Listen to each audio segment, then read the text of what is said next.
내가 고1 때, 고2 때 했던 과목이어서 고3 때 수능으로 선택한다. 아, 이거 조금 바보 같은 생각이에요. 아시크림, 오늘은요 사회탐구 그리고 과학탐구 선택 가이드를 좀 해주려고 해요. 이제 겨울방학이 시작한 시점부터 지금까지 웬만한 친구들은 국영수를 했을 거예요. 그렇다면은 이제는 진짜 사회탐구 과학탐구를 선택해야 할 때죠. 근데 이제 고3 친구들은 뭐 뭘 잘 아는 것도 아니고 정보가 뭐 많은 것도 아니고, 그래서 표준 점수가 막 어떤 과목이 불리하다던데 유리하다던데 그런 헛소문에 의해서 되게 고민을 많이 하는 친구가 있을 거예요. 아, 나는 생명과학을 하고 싶은데 뭐 표준 점수가 별로래. 그렇게 해서 계속 고민한 친구들이 있을 거예요. 그런 친구들을 위한 영상입니다. 결론부터 말씀드리자면 표준 점수는 진짜 쓸모가 없는 지표예요. 쓸모가 단 1도 없습니다. 단 1도 없습니다. 이건 조금 과장이 된 얘기긴 한데요. 정확하게 얘기를 해드릴게요. 서연고, 서성한, 준경외시, 건동홍, 국숭세단, 이렇게 인서울의 대표적인 학교들이죠. 이 학교들 중에 표준 점수를 반영하는 학교는 홍익대가 유일합니다. 반대로 얘기하자면 뭐냐면요, 홍익대가 아니라면 모든 학교들은 표준 점수를 쳐다도 안 본단 소리예요. 아니, 그럼 도대체 표준 점수를 안 보고 뭘 보는데? 바로 백분위를 봅니다. 표준 점수부터 얘기할게요. 표준 점수는 뭐냐면요, 이렇게 난이도가 A라는 과목이 엄청 어려웠고 B라는 과목이 엄청 쉬웠어요. 근데 둘이 똑같은 50점이야. 그럼 A라는 친구가 되게 불리하겠죠? 그런 거를 감안해주는 게 표준점수 제도입니다. 근데 표준점수가 그렇게 크게 의미가 없다는 거를 대학들이 알아요, 이제. 그래서 그런 거를 반영하는 게 변환표준점수라는 겁니다. 변환표준점수는 뭐냐면요, 100분위, 꼴등이 0%고 1등이 100%라면은 거기에 내가 어디에 위치해 있냐를 나타내는 지표인데요. 그 지표를 표준 점수로 바꿔서 반영합니다. 그러니까 표준 점수는 쳐다도 안 봐요, 학교들이. 그렇기 때문에 표준 점수는 고려할 부분이 아닙니다. 100분위를 고려하셔야 되죠. 근데 그럼 이렇게 얘기할 수 있어요. 아, 그러면 사회문화, 생활과 윤리 100분위 불리하지 않나? 이렇게 물어보실 수 있는데 제 대답은 뭐냐면요, 그거는 운입니다.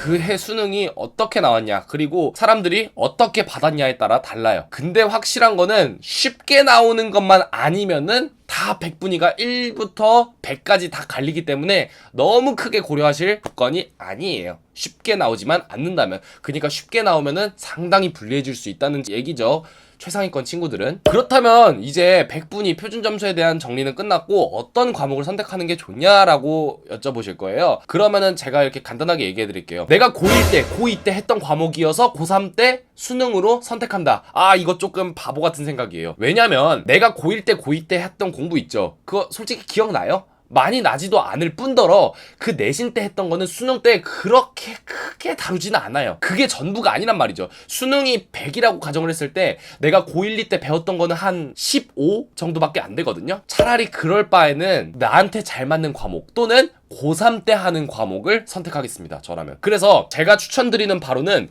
1순위, 나한테 잘 맞는 과목. 물론 미리 직접 풀어봐야겠죠. 풀어보고 조금 공부를 해봐야 잘 맞는지 안 맞는지를 알겠죠. 2순위로는 고3 때 내신으로 하는 과목을 선택하세요. 이게 좀 어떻게 보면은 그나마 현명한 선택일 수도 있는 게, 저희 학교 같은 경우에는 이제 친구들이 사회문화와 생활과 윤리를 많이 선택하는 걸 알기 때문에 고3 때 일부러 그렇게 해놨어요. 고3 때 내신이랑 수능을 병행하라고. 그렇기 때문에 고1, 2 때 했던 과목이라서 고3 때 한다? 이러면 오히려 내신에서의 많은 손해를 볼 수도 있고, 진짜 내 그 편협한 사고 때문에 엄청난 큰 손해를 볼 수도 있어요.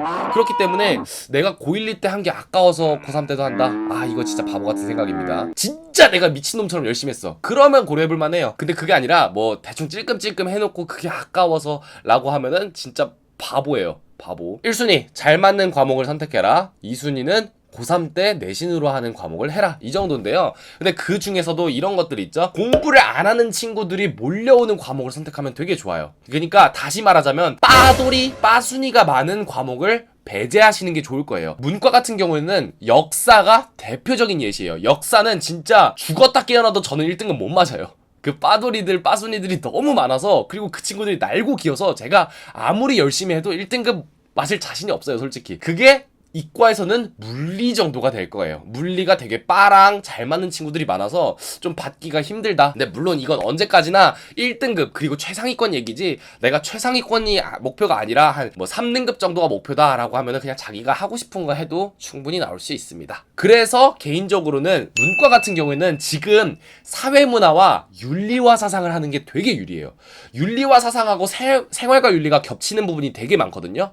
그래서 윤리와 사상, 사회문화를 하다가 윤리와 사상이 안 맞아? 그럼 생활과 윤리로 돌려요. 그럼 사회문화 생윤이 되겠죠, 마지막엔. 아니면은 사회문화가 안 맞아. 그럼 윤사, 생윤을 하면은 겹치는 부분이 많아서 상당히 수월해지죠. 문과 같은 경우에는 이게 대표적인 전략이에요. 이게 사실 정설로 굳어진 전략입니다. 이과 같은 경우에는 제가 이과가 아니라서 뭐 따로 설명을 해드릴 게 없는데 그런 거 있어요. 이거는 진짜 명심해서 들어야 되는데 제가 고3 때 그리고 재수할 때 분위기가 이랬어요. 아, 지구과학. 아, 이거는 진짜 상남자가 아닌 과목, 진짜 냄새나는 과목, 유사과학, 문과과학 이러면서 지구과학을 욕하는 친구들이 되게 많았어요. 그냥 순암기에 엄청 쉽기 때문에 지구과학은 진짜 공부도 아닌 뭐 그런 과목이다, 이런 식으로 사람들이 비하를 엄청 했었는데요. 근데 그럼에도 불구하고 꿋꿋이 지구과학을 한 친구들은 대학을 거의 다 갔고, 그렇게 지구과학을 비하하는 친구 중에 대학을 간 친구가 거의 없어요.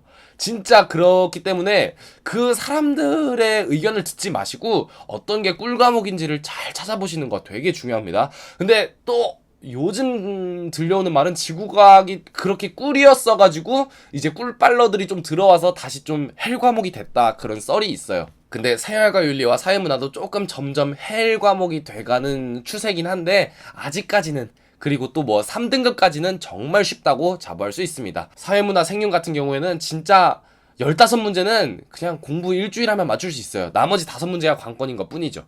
아무튼 이번 영상은 여기까지였어요. 오늘은 사회탐구, 과학탐구 선택 가이드에 대해서 알아봤는데요. 이 영상을 통해서 좀 궁금함이 해결이 되셨으리라 믿고, 또 추가적으로 질문이 있으시면 댓글로 남겨주시면 좋겠습니다. 저 이거 머리, 이거 눈썹 스크래치 냈어요. 알아봐 주시면 감사하겠습니다. 그럼 모두 아이스크림.